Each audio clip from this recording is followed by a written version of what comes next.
Pernambucana radicada em São Paulo, mestre em Estética e História da Arte, parideira do Aparelho Luzia, um centro cultural e quilombo urbano paulistano e deputada estadual pelo PSOL, essa é Érica Malunguinho, a convidada de hoje do Guia Negro Entrevista.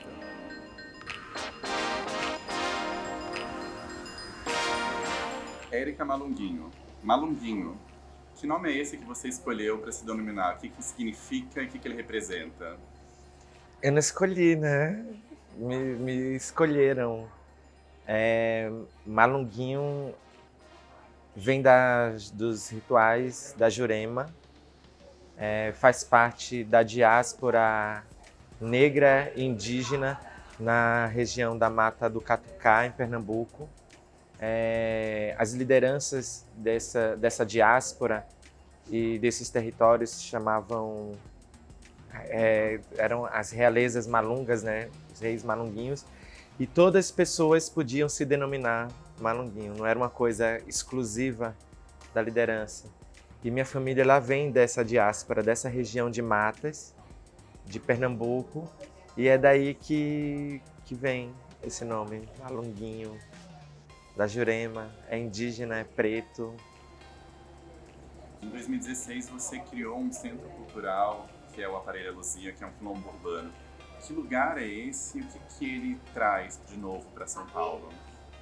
É interessante acho que muito importante afirmar que não é o novo, é uma recapitulação, é recapitular, é retrazer algo que já estava em movimento dentro das articulações e das movimentações do povo da diáspora, né, do povo preto, indígena. Então, a Parelha é uma retomada desse processo. Eu sempre falo que a Parelha, a pessoa fala, quando foi que surgiu a Parelha? Eu falo, muito antes do primeiro navio. Na verdade, foi no navio que a gente começou a elaborar o que viria a ser uma parelha, né, com as abaiomis, que foram tecidas durante o tráfico negreiro, os quilombos, né, o quilombo dos Palmares e toda a movimentação e toda a experiência do povo negro no território da diáspora é uma parelha. Eu sempre falo que a Aparelho Luzia é um erro. Falo assim, a Aparelho Luzia é um erro do ponto de vista das humanidades, porque não deveria existir lugares de resistência. A resistência ela existe porque há um sistema, uma lógica e uma sociedade agindo constantemente em opressão que se faz necessário que haja resistência. A resistência ela só está dada porque existe algo que nos faz resistir. Na verdade, a parelha é uma luta pela existência, pelo bem-estar, pelo bem-viver, pela cura, pelo afeto. E a gente só precisa desses lugares de proteção porque existe um sistema e uma sociedade, uma lógica bélica e genocida e violenta que faz com que nós precisemos desses lugares de proteção. As pessoas brancas que frequentam esse espaço, elas geralmente não se sentem tão à vontade. Isso é proposital?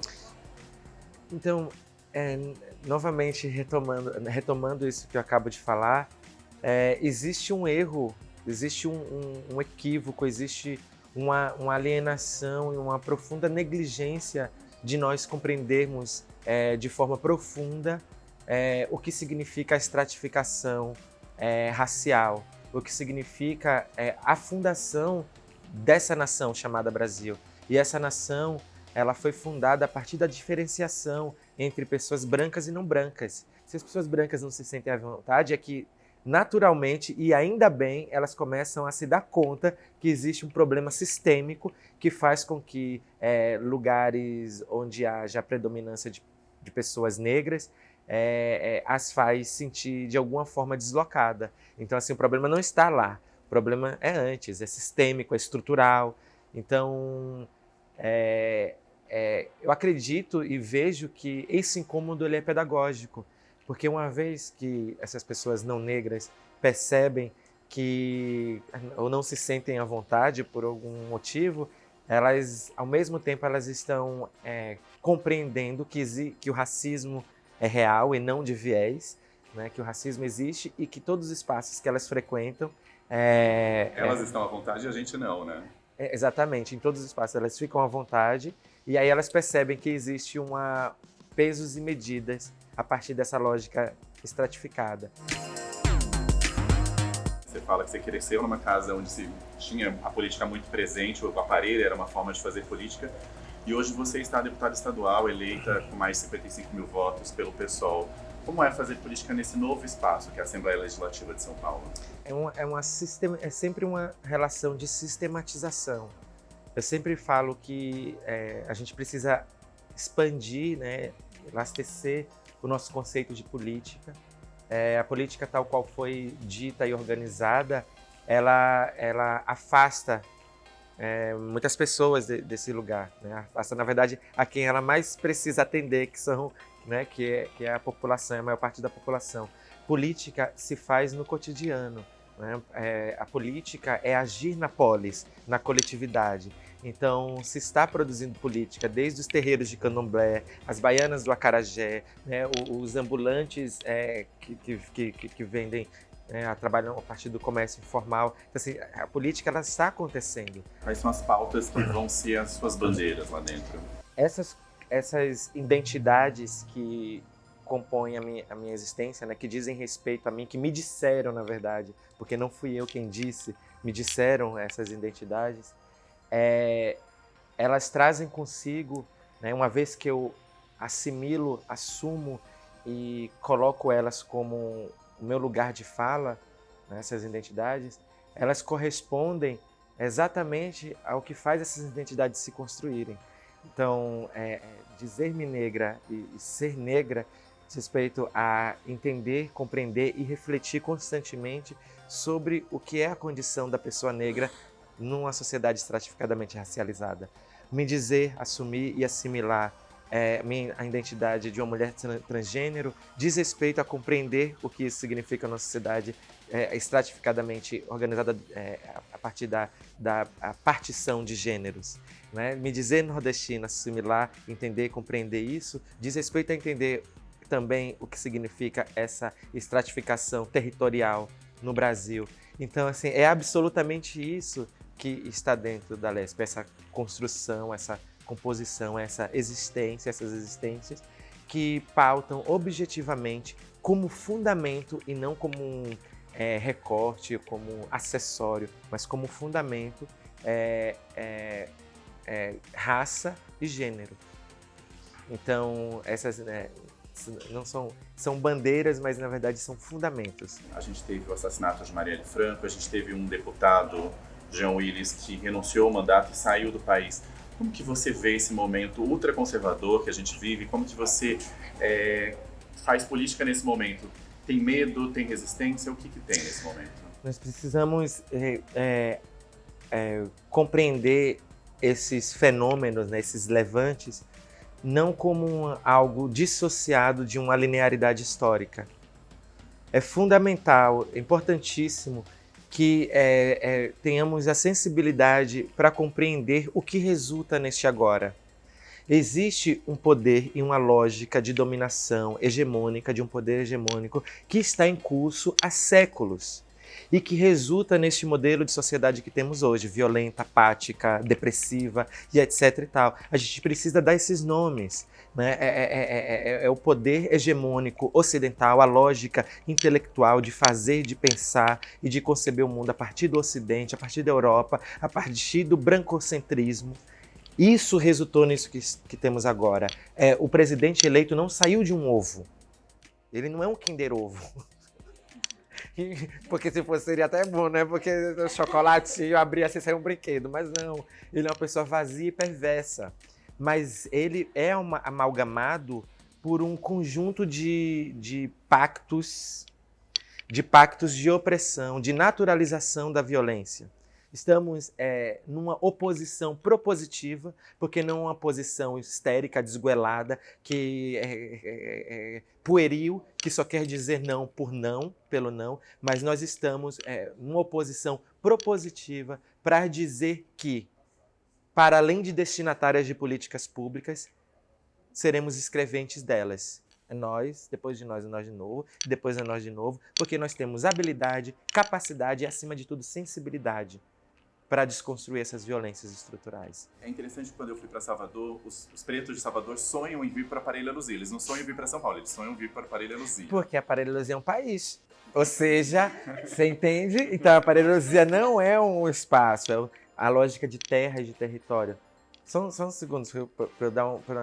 A nossa luta, olha, sempre foi, é terra, território, sabe? É o chão, né? A terra, Pachamama, né? A terra, que pra gente não é uma relação de posse, mas sim de presença, né? De estar no mundo. Ele é muito além das delimitações do Tratado de Tordesilhas. Quilombo é tecnologia social. Então, assim, cada corpo negro habita um quilombo em constante reversão. Então, ir à Parelha é ir num país, numa nação, é ir num ilê, é ir numa terra, num pedaço de terra. Eu queria que você me desse uma dica de um outro lugar, como a Parelha Luzia, que você se encontrou, que você acha que também é um outro símbolo de resistência. Nossa, algumas escolas de samba, isso é muito importante, grupos de afoxé, maracatus, o Afropolitan Station, o Bios, Restaurante africano restaurante africano, exatamente. Todo corpo negro vivo é um quilombo pulsante, é o maior ato de resistência, corpo negro vivo, entende? Então, assim, às vezes num papo, assim, ó, isso está acontecendo aqui, então... E aí, Érica, falando em corpo negro vivo, o que é pra você ser um corpo negro no mundo? Minha própria embarcação, sou minha própria sorte. Je suis ici, eu estou aqui, ainda que não queiram, não. Je suis ici, ainda que não queiram mais. Né? Cada pedaço dessa cidade cinza sou eu. Olhares brancos me fitam, há perigo nas esquinas e eu falo mais de 3 línguas. É exatamente isso. O corpo negro vive isso, um corpo no mundo, vivo, presente, tecendo narrativa livre, emancipado, a despeito de tudo. Porque eu poderia dizer muitas coisas sobre o que é um corpo negro vivo. Poderia dizer do racismo estrutural constante, institucional. E isso é uma verdade que não... É uma verdade violenta que existe. Mas eu tomei a decisão pessoal de pensar, para além disso, o que nós somos enquanto potência. Eu critico, teço e falo sobre todas as operações do racismo, mas tomei a decisão política de pensar, para além dele, o que significa o contragolpe Black Trans Paranauê. Então, assim, é uma pessoa preta que compreende, que pensa sobre o racismo, mas que gasto e uso minha energia para pensar em proposições. E, assim, obviamente, eu não estou fazendo uma acepção, né, entre os lugares políticos de cada pessoa preta, porque o que mais a gente lutou na vida foi por liberdade, e essa liberdade tem que estar em curso, independente dos nossos lugares em que resolvamos agir politicamente, mas a minha decisão é essa, e eu acho que a gente está numa guerrilha, sempre estivemos, e cada pessoa ocupa um lugar de forma estratégica, organizada, e, enfim, para tecer outras narrativas para um futuro. Né? Estamos falando de amanhã, estamos falando sobre vidas, direito à vida, a existir e ponto. Então, para mim, um corpo negro vivo, na minha concepção, e aqui eu pratico, é exatamente para além da crítica, para a pós-crítica, para o fazer, fortalecer nossas redes de solidariedade, de afeto e econômicas. É isso, ser um corpo negro vivo é isso, é a vanguarda, entende? Quando Dona Ivone Lara fala negro é a raiz da liberdade, ela não está falando sobre quebra de correntes, porque a gente não nasceu com uma porra de uma corrente amarrada e grilhões nos nossos pulsos, no nosso corpo. Então, assim, ela está falando negro é a raiz da liberdade, é a vanguarda. Sempre fomos estudiosas, pesquisadoras, né? Então é desse lugar que eu parto para pensar nessa vida, né? Nesse corpo vida, né? É ocupar espaço, tá em todos os lugares, não é só com a cara preta, é um corpo também, mas é um corpo intelecto, você precisa entender isso. né? Razão e sensibilidade é mente e corpo, não é dissociação como o Ocidente fez, né? Separa o nosso corpo da nossa mente, é tudo, tá completo o negócio e pá! É isso. Érica, obrigado pela entrevista. Que agradeço. Eu quase não falei.